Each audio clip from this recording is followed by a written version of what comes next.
प्रिय विद्यार्थियों, न्यून तापों के उत्पादन में हम आज देख रहे हैं कि किस तरह से अनुचुंबकीय लवण का विदोष विचुंबकन करके एडियाबैटिक डीमैग्नेटाइजेशन करके किस प्रकार से हम उसको कूलिंग करते हैं, उसका शीतलन करते हैं। ये 1926 में डिबाई और गाउक ने बताया कि जब हम अनुचुंबकीय लवणों को रुदोष विचुंबकन द्वारा शीतलन करते हैं उनका, तो हमारा जो ताप है वो 0.82 केल्विन से भी कम ताप हम प्राप्त कर सकते हैं। और इस विधि में हम क्या करते हैं कि अनुचुंबकीय लवण को पहले तो हम चुंबकित करते हैं, और इस चुंबकन में जब जो परमाणु चुंबक हैं पदार्थ के, उनका संरेखण होता है, उनका अलाइनमेंट होता है चुंबकीय क्षेत्र के समानांतर, तो इस संरेखण होने में लवण पर बाहरी चुंबकीय क्षेत्र द्वारा कार्य होने से लवण में ऊर्जा संचित होती है और आंतरिक ऊर्जा में वृद्धि होने से उसका ताप बढ़ जाता है।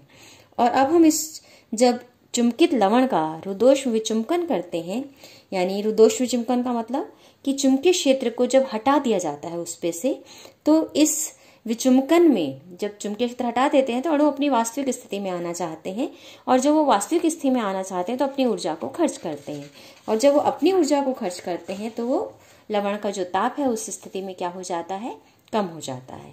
और यहाँ पर यही हम चाहते हैं कि आपके पास अनुचुंबकीय लवण का किस प्रकार से रुदोष्म विचुंबकन द्वारा शीतलन किया जाए।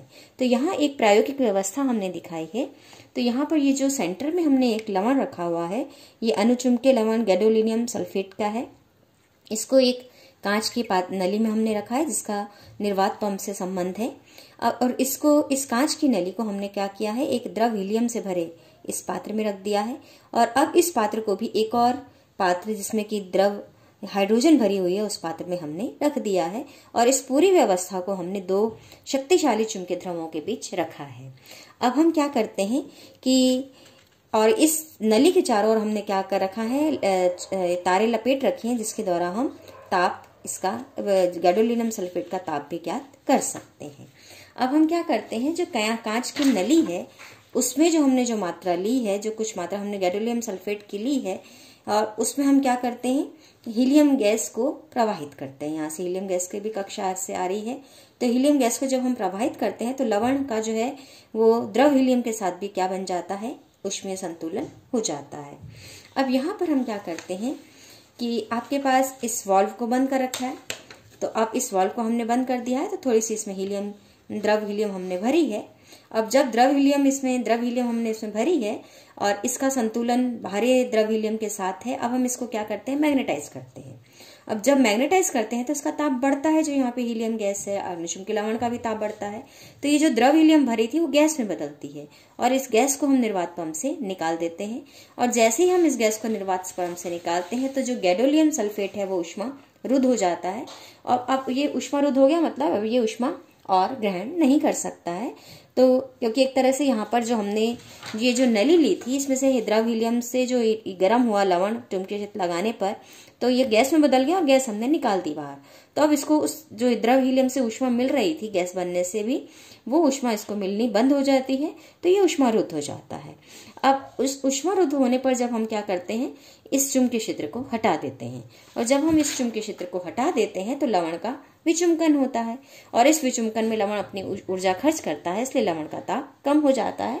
और इस ताप को हम इसके चारों ओर जो हमने कुंडली लपेटी थी उससे हम उसका मापन कर लेते हैं, और ये मापन चुंबकीय प्रवृत्ति ज्ञात करके किया जाता है। और ये हमें अच्छे से ज्ञात है, इलेक्ट्रोमैग्नेटिज्म में हम फर्स्ट ईयर में भी पढ़ चुके हैं कि जो चुंबकीय प्रवृत्ति होती है अनुचुंबकीय लवण की, वो ताप के व्युत्क्रमानुपाती होती है। जैसे जैसे ताप बढ़ता है, जो अनुचुंबकीय लवण है उसकी चुंबकीय प्रवृत्ति क्या होती जाती है, कम होती जाती है। और इस विधि से हम क्या करते हैं, ताप 0.002 केल्विन तक भी न्यून ताप हम प्राप्त कर सकते हैं। अब हम देखते हैं कि हमने कहा कि विचुंबकन में हमारा क्या हो जाता है, शीतलन होता है, ताप कम हो जाता है, यानी कि चुंबकीय क्षेत्र के साथ ताप का परिवर्तन होता है। तो डेल टी डेल एच यानी चुंबकन क्षेत्र के परिवर्तन के साथ किस तरह से ताप में परिवर्तन होता है उसे हम ज्ञात करना चाहते हैं। तो इसके लिए अब हम देखते हैं कि इसकी थर्मोडायनामिक्स हम क्या लगाएंगे। रुदोष विचुंबकन की जब हम बात कर रहे हैं तो अनुचुंबकीय लवण पे हमने क्या किया है, पहले तो हमने चुंबकीय क्षेत्र लगाया है। तो हमने क्या किया, मान लो कि अनुचुंबकीय लवण पर H चुंबकन क्षेत्र हमने लगाया है और उसकी वजह से इस पर DI चुंबकन उत्पन्न हो जाता है। तो चुंबकन उत्पन्न करने में हमने जो कार्य किया है पदार्थ पर, वो कार्य हो जाएगा HDI के बराबर। और अगर हम इसमें आयतन भी परिवर्तन माने तो PdV भी आयतन परिवर्तन के कारण कार्य होगा।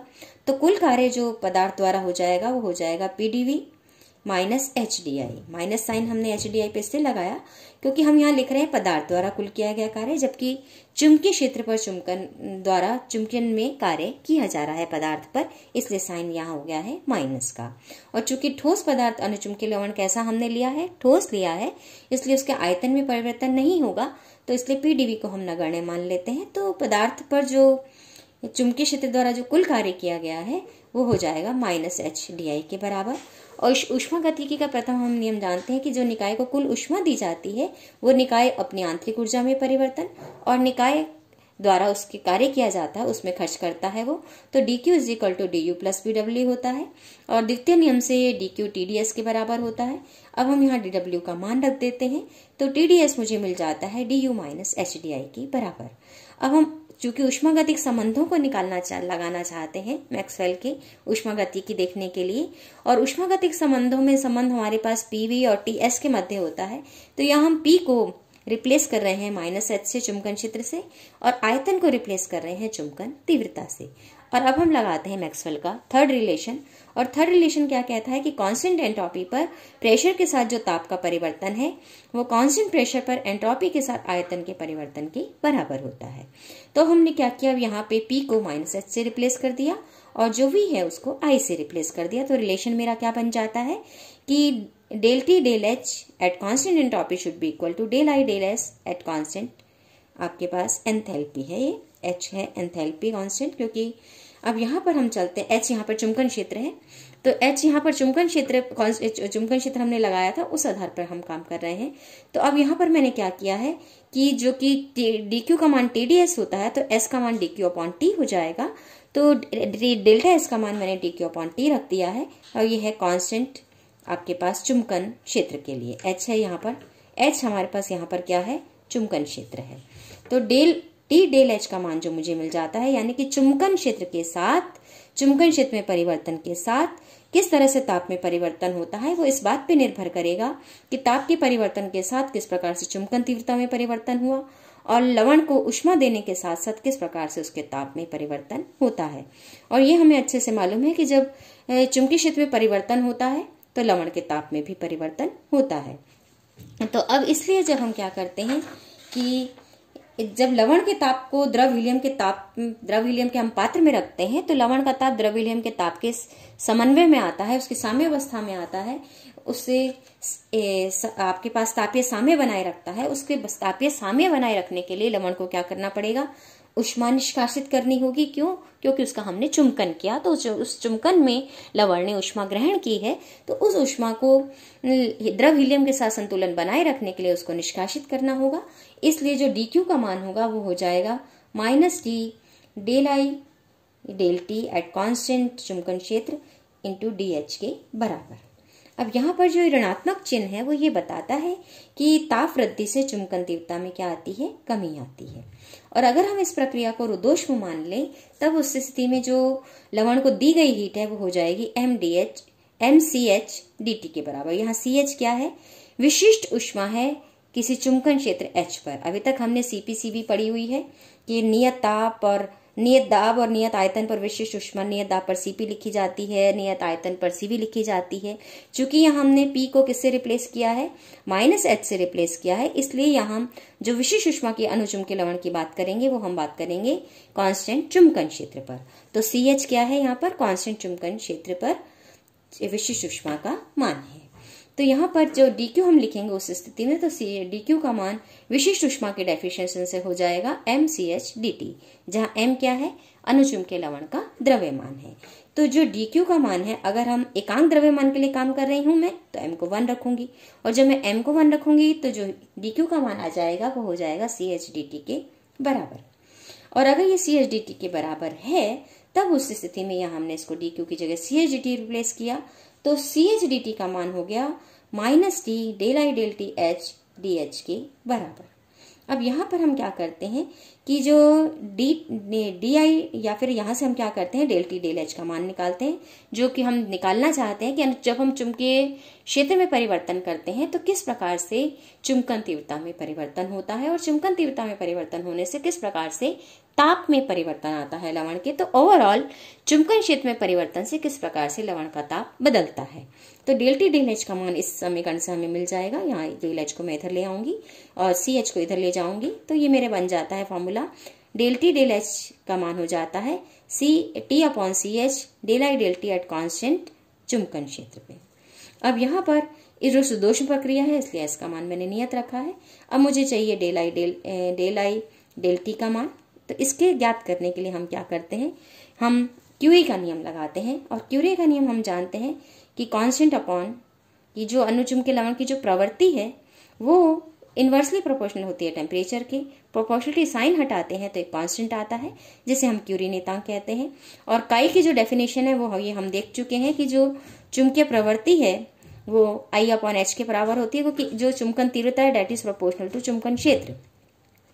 तो ये हम रिलेशन फर्स्ट ईयर में आपके विद्युत चुंबकीय में पढ़ चुके हैं कि जो चुंबकन तीव्रता का मान है वो चुंबकन क्षेत्र के समानुपाती होता है। और समानुपाती नियतांक जब हम हटाते हैं तो उसको काई लिखते हैं, तो काई एच, जहाँ काई क्या है चुंबकीय प्रवृत्ति है। तो चुंबकीय प्रवृत्ति का मान हो जाता है आई अपॉन एच। तो आई का मान हो गया मेरे पास, यहाँ से काई का मान सी अपॉन टी है, तो ये is equal to C upon T है। तो आपके पास आई का मान हो गया C upon T into H के बराबर। अब मैं इसको डिफरेंशियल करती हूँ, तो डेल आई डेल टी का मान जो कि मुझे यहाँ चाहिए रखने के लिए, जिससे मुझे क्या मिल जाएगा डेल टी डेल एच का मान मिल जाएगा। तो यहाँ पर मैं डी आई का मान निकालती हूँ, तो डी आई का मान मेरे पास आ जाता है टी के साथ डिफरेंशियल कर रहे हैं तो डेल आई डेल टी का मान मेरे पास हो जाता है minus C H upon T square. यहाँ हमने चुंबकन क्षेत्र को क्या माना है, नियत माना है। तो डेल टी डेल एच का मान अगर अब मैं निकालूं इस फॉर्मूले में, मैं क्या करती हूँ, जो फॉर्मूला मेरे पास आया था इसमें मैं डेल आई डेल टी का मान रख देती हूँ। और ये डेल आई डेल टी का जब मैं मान रखती हूँ तो ये मान हो जाता है डेल टी डेल एच का at constant entropy T upon C H minus C H upon T square. यहाँ पर सी एच, ये वाली जो सी एच है ये है विशिष्ट ऊष्मा कांस्टेंट चुंबकन क्षेत्र पर, ये सी क्यूरे नियतांक है, एच चुंबकन क्षेत्र है। तो यहाँ से मेरे पास माना जाता है C upon C H H upon T. अब मैं टी को इधर ले जाती हूँ और एच डेल एच को इधर ले जाती हूँ, तो समीकरण मेरे पास बन जाता है T del T is equal to C upon C H H D H. यानी ये साफ दिख रहा है, अगर मैं इसका इंटीग्रेशन करूंगी तो मुझे संबंध मिलेगा कि किस प्रकार से जब मैं चुंबकन क्षेत्र को बदलती हूँ किसी भी अनुचुंबकीय लवण पर तो किस प्रकार से उसके ताप में परिवर्तन होता है। तो हम करते क्या है कि ताप में परिवर्तन हम तब ज्ञात कर रहे हैं T1 से T2 तक, जबकि हमने पहले तो चुंबकन किया है लवण का और फिर चुंबकन क्षेत्र को शून्य कर दिया है, यानी उसका विचुंबकन कर दिया है। तो यानी इंटीग्रेशन जो मेरा होगा वो h से लेकर 0 तक हो जाएगा। अब हम यहाँ से देखते हैं, अब इसको इंटीग्रेशन करते हैं तो ये टी स्क्वायर अपॉन 2 हो गया है, T1 से T2, सी अपॉन सी एच कॉन्स्टेंट है दोनों। इसका इंटीग्रेशन करेंगे तो एच स्क्वायर अपॉन 2 चुंबकन क्षेत्र से विचुंबकन तक यानी h से 0 तक। तो ये मान मुझे दे देता है T2 square minus T1 square, और ये मान मुझे दे देता है minus C upon C H के बराबर। ये मान मुझे, क्योंकि माइनस का इसलिए आया क्योंकि 0 लिमिट आपके पास हायर लिमिट है और लोअर लिमिट h है, इसलिए माइनस साइन आ जाता है।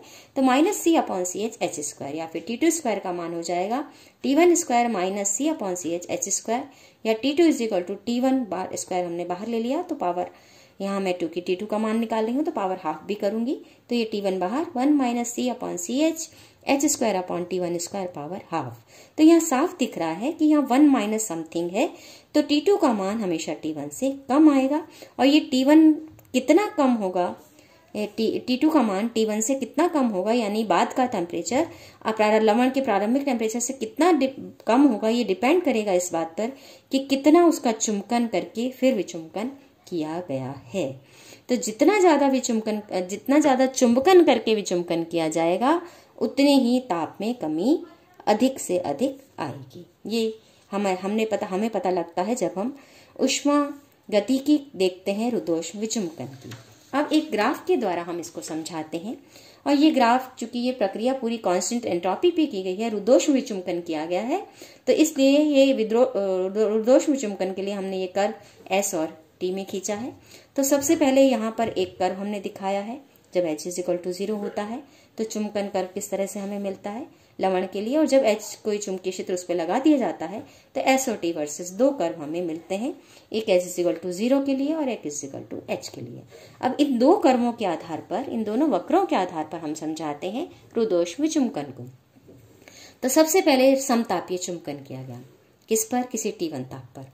तो समतापीय चुंबकन जब पदार्थ का हुआ तो H=0 से, क्योंकि पहले चुंबकित नहीं था पदार्थ, और उसको हमने क्या किया, किसी बिंदु P से कहाँ लेके आए, किसी एंट्रोपी, वो S1 पर था उस समय, तो उस पदार्थ को हम बिंदु P से चुंबकन करके कहाँ ले आए, क्योंकि चुंबकन करने में एंट्रोपी में कमी आई है, क्योंकि लवण ने अपनी ऊर्जा खर्च की है, अपनी ऊष्मा खर्च की है, और उसमें लवण ने क्या किया है, लवण पर कार्य हुआ है, तो ऊष्मा उसमें जो आपके पास आती है समतापीय चुंबकन से, तो एंट्रोपी उसकी क्या हो गई है, S2 हो गई है। अब इस S2 एंट्रोपी पर हम क्या करते हैं, कांस्टेंट एंट्रोपी पर, क्योंकि रुदोष विचुंबकन किया जा रहा है, और रुदोष विचुंबन के हम जानते हैं कि dq=TdS होता है। रुदोष प्रक्रम के लिए dq 0 है, इसलिए ds क्या हो जाएगा, 0 होगा, और ds 0 होने से S क्या हो जाएगा, कांस्टेंट हो जाएगा। तो रुदोष विचुंबकन में आपके पास जो एंट्रोपी है वो क्या है, कांस्टेंट है। तो ये कांस्टेंट एंट्रोपी, यानी कि जब इसका चुंबकन किया गया तो इसके एंट्रोपी में कमी आई।